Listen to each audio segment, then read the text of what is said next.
We want to take you to Washington, where the State Department's holding a briefing with Secretary of State Rex Tillerson. Let's listen in. The point in that is a conditions-based approach as opposed to a time-based approach that had specified troop ceiling levels and timetables. And I think the President's been quite clear that what will be different this time is he has empowered our military commanders on the ground to make more timely decisions, to conduct battlefield operations based upon the conditions on the ground with the battle plans that Secretary of Defense Mattis will be approving. That is going to change the dynamic on the ground considerably. These are some of the same tactics that have been employed in the very successful campaign to defeat ISIS in Syria and Iraq. And so I think we're taking a lot of lessons learned from our success there, and we'll translate those to Afghanistan. This is going to take some time for our military to go through a new set of training with some of the Afghan forces. The fighting will still be borne by the Afghan forces, by their military and their security forces. But we believe that we can turn the tide of what has been a losing battle over the last year and a half or so, and at least stabilize the situation and hopefully start seeing some battlefield victories on the part of the Afghan forces, who have fought very bravely, but they've been fighting, I think, with less than full capabilities that we can give them. I think similarly on the diplomatic front, we too are going to adopt a conditions-based diplomacy. We're going to condition our efforts along with the progress we see being made by the Afghan government, who must continue the reform efforts that we've been working on for some time, in particular, much more rigorous efforts around the anti-corruption. Now, part of the corruption challenge in some respects has been the methods and ways in which we have been delivering some of our aid. We've not been as accountable, I think, to ourselves in terms of ensuring that our aid programs, development programs, are delivering the results that they were intended to deliver. Some of that has been challenged by the security environment. It's very difficult for many of our aid workers to operate in Afghanistan. So as the security environment improves, we expect to adopt a different approach as to how we deliver on the development and assistance that supports the Afghan government in their reforms as well. I think the President was clear. This entire effort is intended to put pressure on the Taliban, to have the Taliban understand you will not win a battlefield victory. We may not win one, but neither will you. And so at some point, we have to come to the negotiating table and find a way to bring this to an end. Now, this is a regional approach, and part of why this effort took as long as it did is we chose not to just focus on Afghanistan, but we undertook a fairly comprehensive review of our relationships in Pakistan and our relationship with India. And we see this approach as requiring an integration of all three of those strategies, and use Pakistan, India to also bring pressure to bear on the situation in Afghanistan. Pakistan in particular can play an important role here, certainly in delivering the Taliban to the negotiating table. Pakistan has suffered acts of terrorism. Their citizens have suffered acts of terrorism I think, as dramatic as any we've seen anywhere. And we stand ready to help Pakistan address terrorist organizations inside of their country, but they must adopt a different approach themselves. Pakistan and the U.S. historically had very good relationships, but over the last few years, there's been a real erosion in the confidence between our two governments. There's been an erosion in trust because we have witnessed terrorist organizations being given safe haven inside of Pakistan to plan and carry out attacks against U.S. servicemen, U.S. officials, disrupting peace efforts inside of Afghanistan.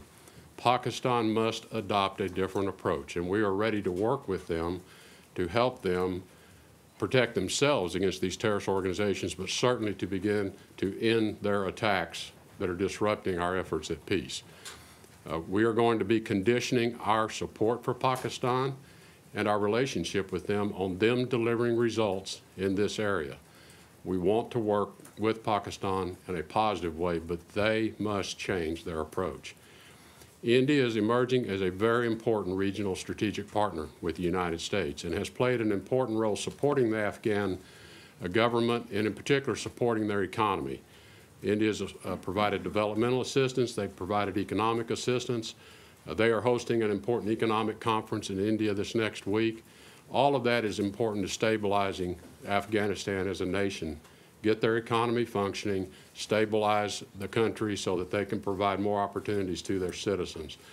These are all elements of what will lead to stability and ultimately a peace agreement. But the effort is, again, a regional effort. Put pressure on the parties to understand that this fighting is going to take everyone nowhere. And it's time to begin a process. It may very well be a lengthy process of reconciliation and a peace accord. And Afghanistan, as the President said, can choose its form of government that best suits the needs of its people, as long as it rejects terrorism, never provides territory in Afghanistan to provide safe haven for terrorists, and accommodates all of the groups represented inside of Afghanistan, ethnic groups and others. How they want to organize themselves is up to them. But we have to recognize that their culture is a tribal culture, and their history accommodates the nature of those relationships. There's no reason their form of government cannot accommodate that as well. So we want to facilitate a reconciliation peace process, and we want to facilitate them coming to some conclusion around how they want to govern themselves. That's really the essence of the strategy. And before taking your questions, I do want to make one comment on North Korea. I think it is worth noting that we have had no missile launches or provocative acts on the part of North Korea since the unanimous adoption of the UN Security Council resolution. And I want to take note of that. I want to acknowledge it. I am pleased to see that the regime in Pyongyang has certainly demonstrated some level of restraint that we've not seen in the past. We hope that this is the beginning of this signal that we've been looking for, that they are ready to restrain their level of tensions, they're ready to restrain their provocative acts, and that perhaps we are seeing our pathway to sometime in the near future having some dialogue. We need to see more on their part, but I want to acknowledge the steps they've taken thus far. I think it's important to take note of that. So with that, I'm happy to take your questions. I'll call out on some of the reporters here. Please keep your questions tight. We don't have that much time today. Natalie from the AP, we'll start with you. Thanks. I'll be really brief. It seems like, to me at least, that with the no nation building concept that the president laid out last night and what you just said, that the main difference, other than the timetable part of the military stuff, the main difference between this new approach and the old one is that you're eliminating 2/3 of what used to be known as the clear, hold, and build strategy. In other words, we clear, or you clear, you hold, and we won't build, you will. So if that's correct, what happens to the anti-corruption efforts that you mentioned, the good governance, the counter-narcotics, the education programs? What happens to those? And more specifically, what's that going to mean for particularly Afghan women and girls who have been assured for the last 16 years by 2 separate administrations that they wouldn't be abandoned? Well, I don't want to suggest that there's that dramatic a difference in terms of our expectations for Afghan government performance. And as you point out, there's been enormous strides achieved in Afghanistan, both in terms of the numbers of millions of children that are now in schools being educated. The role of women in the Afghan economy now has been dramatically changed. I don't expect any of that to be rolled back. I think that has become part of the Afghan government structure. It's become part of what the Afghan people themselves, I think, expect. If you go back many years ago, prior to all of this disruption, that was Afghanistan. That was the nature of Afghanistan 30, 40, 50 years ago. So I think it is part of their culture already. We want to support that. In terms of the clear and hold, that is still the approach, is that areas will be cleared and Afghan security forces can hold those areas, thereby enabling some growth in the Afghan economy. Part of what Afghanistan struggles under is they do not have control over but a portion of their economy. So as the forces are able to either hold areas and stabilize them, certainly not give up further ground, and they're still losing ground today, as you well know. So this is going to take a little while, but is to stabilize and then hopefully begin to regain control. And as ground is gained, it will be held by Afghan security forces, while allowing the Afghan government to continue what it has been very successfully doing under our assistance now for many years, and not roll back any of those gains that have been made. I don't think that's the aspiration of the Afghan government or the Afghan people either. So we're going to continue to help them institutionally. We may be taking different approaches and not putting so much of the U.S. taxpayer dollar on the ground, building schools and building infrastructures. We think there are plenty of others that we're going to call upon for assistance as well. Rather, we're there to facilitate and ensure that there is a pathway for reconciliation and peace talks as this pressure begins to take hold. And we believe, we already know there are certain moderate elements of the Taliban who we think are going to be ready and want to help develop a way forward. How long that will take will be, again, based on conditions on the ground. Andrew Mitchell, NBC. Thank you very much. Mr. Secretary, a question that embraces both the military side and the diplomatic side. On the military side, won't the new rules of engagement mean that in the short term, at least, our forces will be more at risk because they will be potentially doing night raids against the Taliban again, not just training, but actually supporting in a more active role because the Afghan troops are not all up to par here to push back against the Taliban advance. And on the diplomatic side, why didn't the president mention Russia's rearming of the Taliban, which General Nicholson has been talking about very openly? He seemed to be letting Russia off the hook in his speech. And do you have enough people, given the fact that there are not Trump-confirmed diplomatic appointees in many of these positions in the region? Well, on the military operations side of it, I would really defer to the Department of Defense to answer that one, other than I know the approach is going to be, as I said, similar to what we have had success elsewhere. As Secretary Mattis describes it, it's a by, with, and through approach. And I think that's part of why the need for a step up in troop levels is so we can now at the battalion level organize and help the Afghan Army fight in a different way with close ground advisement at the battalion level and the ability to call in support on a more timely basis as needed to ensure victory as opposed to either stalemate or defeat. With respect to the comment about Russia, to the extent Russia is supplying arms to the Taliban, that is a violation, obviously, of international norms, and it's a violation of UN Security Council norms. We certainly would object to that and call Russia's attention to that. If anyone's going to supply arms, it needs to be through the Afghan government. In terms of our footprint on the ground, we have very competent, capable, experienced people there now. Our Afghan ambassador is remaining on the job at this time. We have a Pakistan ambassador that's been nominated. We hope to have that person cleared through the process soon. And even in the transition in Afghanistan, as Ambassador Hale transitions out, we've nominated Ambassador Bass, very experienced diplomat, been running the embassy in Ankara, Turkey, very complex place. He's very well equipped to step into this situation as well. And we are looking at a couple of different people for the Special Representative to Afghanistan, Pakistan position. It's open currently. It's being filled with a very experienced individual today. So we're ready to get going with very competent people we have, and I'm not at all concerned about the competency level or the experience of the people that we have working on this. I'm quite confident with them. And India? This next question, Martha Raddatz from ABC, excuse me. All right, Secretary Tillerson, I know you don't want to talk about the military, but you were just using some military terms and battalion level and that. I know and understand why the administration does not want to talk about tactical moves, but strategy. Don't the American people deserve to know approximately how many more of their sons and daughters will be going back to Afghanistan in a war that's lasted nearly 16 years? Well, I think, and I don't want to speak for Secretary Mattis, but I think the intent is there will be visibility to troop levels once the decision has been made.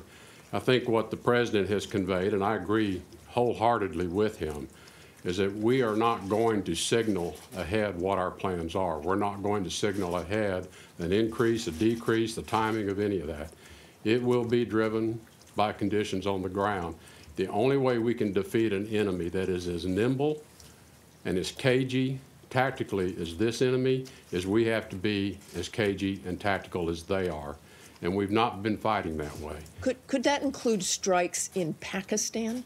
I'm not going to comment on what it could include, but the President's been clear that we are going to protect American troops and servicemen. We are going to attack terrorists wherever they live, and we have put people on notice that if you are harboring and providing safe haven to terrorists, be warned, be forewarned. And we're going to engage with those who are providing safe haven and ask them to change what they're doing and help us help them. Because in my view, the greatest benefactor, other than the Afghan people themselves, to achieving stability and peace in Afghanistan are the people of Pakistan. They will benefit more than any other nation. Margaret Brennan from CBS. Mr. Secretary, in the back here. You said no preconditions to talks. Specifically, are you saying that the U.S. no longer expects the Taliban to accept the Afghan constitution and specifically the rights of women? And on Pakistan, did you articulate in specific terms, or do you plan to Pakistan the consequences of their actions, whether it be sanctions, dropping their non-NATO ally status? I mean, what exactly have you communicated or do you plan to communicate? Well, I had a good call with the Prime Minister of Pakistan yesterday afternoon to give them a bit of a forewarning of what they were going to hear in the President's speech. And also, we did touch on the points I've made to you today. We are going to be engaging with them in a very serious and thorough way as to our expectations and the conditions that go with that. And all of those things you just listed are on the table for discussion if, in fact, they are unwilling to change their posture or change their approach to how they're dealing with the numerous terrorist organizations that find safe haven inside of Pakistan. Again, it is in Pakistan's interest to take those actions. When we say no preconditions on the talks, I think what we are saying is, look, the government of Afghanistan and the Taliban representatives need to sit down and sort this out. It's not for the U.S. to tell them it must be this particular model, it must be under these conditions.